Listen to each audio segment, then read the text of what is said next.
So we are using AAV technology for two inherited retinal disorders. This technology needs to be administered subretinally in a hospital setting. So the challenges of doing some remote health was significant. We're in a phase 1/2 trial for two inherited retinal disorders, replacing the missing gene in X-linked retinitis pigmentosa. This is a X-linked disease that occurs in approximately 20,000 patients in the US and Europe. There are no current treatments. This disease begins in early childhood with early night blindness and eventually legal blindness by age 45.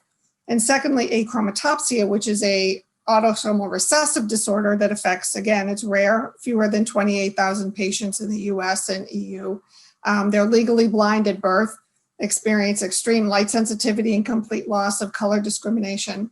Neither of these conditions have any currently available treatment. So clearly the biggest challenge with the visually impaired is travel and getting to the clinical trial site. So again, we're talking about caregivers and family members that need to travel with them, as well as help make appointments, et cetera.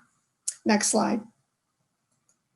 So our goal and our objective is to enable these clinical trial patients with visual impairment to maintain the study assessments during the pandemic.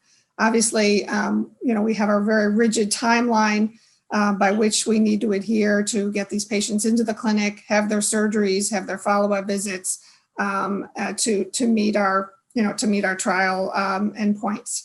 So the strategy was, as you heard from Joe, was very similar in that we wanted to bring that clinical trial experience directly to the patients to ensure that it was replicated in every way, from customer service to clinical practice. Next slide. So we launched in June a partnership with a company called 2020 Onsite. If some of you reside in the Boston area, you may have seen this bus that has in your near your offices, because they often are deployed to help major employers with their employees' vision tests, annual vision tests. But we decided to see if they might be able to assist us in getting patients tested to ensure that they were following, that they were able to meet those the testing endpoints.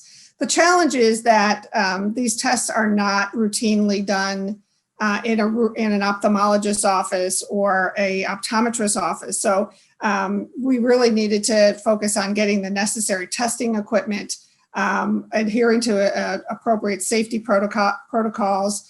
And we'll talk about some of those challenges in a few minutes. But basically, it was to determine, obviously potential safety and efficacy. So that it was critical to collect data in as consistent manner as possible, as we have done in the trials.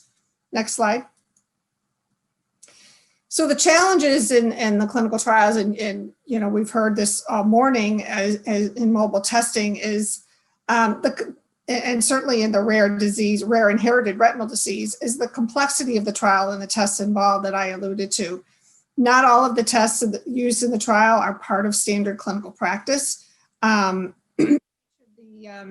staff needed to be trained on on the equipment. We had to certify the equipment. We're using optometrists, or at least usually one or two optometrists and optometric technicians. So they were traveling to the sites and traveling to the patient's home across the country. We only have probably a half a dozen clinical trial sites, as is not uncommon in the rare disease clinical trial setting. The second challenge was the cross-training, with not only cross-training and cross-communications with the PI at the trial site, with the clinical coordinator at the trial site, prior to every visit. So we had to coordinate the timing. When is this patient due for their follow-up? How could we schedule the van? Making sure that all of those arrangements and communications were happening. And thirdly, and again, always a challenge, is data management. Making sure that the data was collected in a consistent way, and then ensuring that data was captured and uploaded to the electronic data systems. Next slide. So our measures of success, very similar to what Joe alluded to. Number one, the timing of the remote visits per protocol, per the protocol scheduled follow-up visits was clearly, number one. We had to meet those timelines. Secondly, comparing results to those obtained at the site level. So are we getting the same consistency in the way these tests are performed and the results that we're getting, to make sure that obviously we need to meet those endpoints.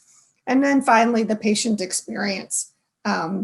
We're still working on the first two, but I can tell you on the next slide, just what the feedback that we've heard, next slide please, from the trial site as well as to the patients, that both the trial sites and the patients seem to be very happy with the remote visit so far.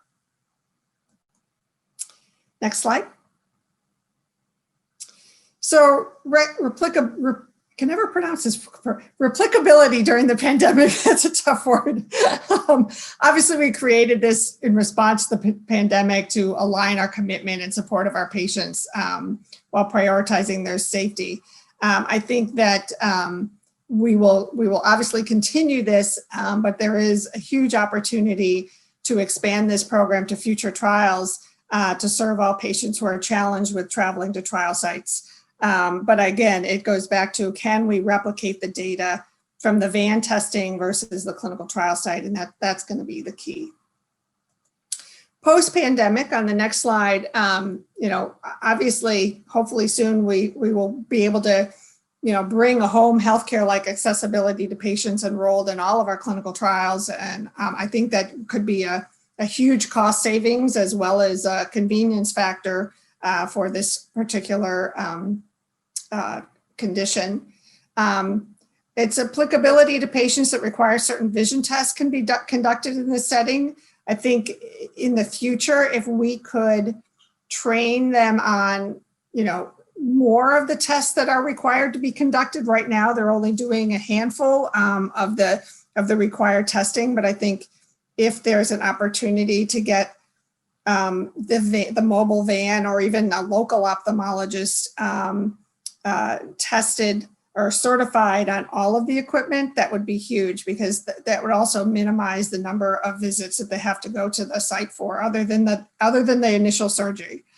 The barriers, I think we've talked about, but I think number one is the costs involved, and we did our assessment of even looking at the costs involved of traveling, the costs involved of going to a site, the mobile van, because of the limited number of them, the extensive training of the personnel, the purchase of the equipment. All of those things were not only time consuming, but exorbitantly expensive for a small biotech like ours that's in phase 1-2. Maybe a little easier for some of the big pharma companies, but it certainly was an unexpected expense that we've had to incur. However, we've completed over 30 visits so far from across 3 of our trials. So it's doable with more and more experience. Maybe we can find a way to make this more cost effective. And then the long distance van travel, unless we have, more than just 1 or 2 vans that are traveling cross country, it does take a lot of time for those, planning those visits and then getting to those sites. Next slide. So policy implications, we're still in early development. We have not talked to, addressed or seen any policies that are restricting the use of our trained personnel by state or federal regulations. But, in thinking about the post-approval, I think access and reimbursement for the mobile van may be challenging. But, I think right now this is certainly, not something that we've had to address. Next slide. So in summary, I think the potential for direct impact is significant. The learnings from this program may provide us with an option to reduce the burden for the rare disease community to participate in a clinical trial. I think that's the common thread that I'm hearing throughout this so far. If there is that one thing that we can do to or can keep in the future. I think it is providing those home health services that can reduce that burden. I think there's the potential to complete enrollment faster, which of course will reduce overall costs. I mean, time is money. We spend millions of dollars every month on these clinical trials, and to be able to reduce those costs and maybe bring those drugs faster is, would be, obviously providing an unmet need for this community that they don't currently have. And as I said, in the future, if we could utilize local ophthalmologists, again, the consistency of the data is the issue. So the more doctors you have involved and the more tests that they're doing, the more challenges you may have in ensuring consistency of data. But I think if that's possible in the future, we could optimize this initiative in the future. Thank you.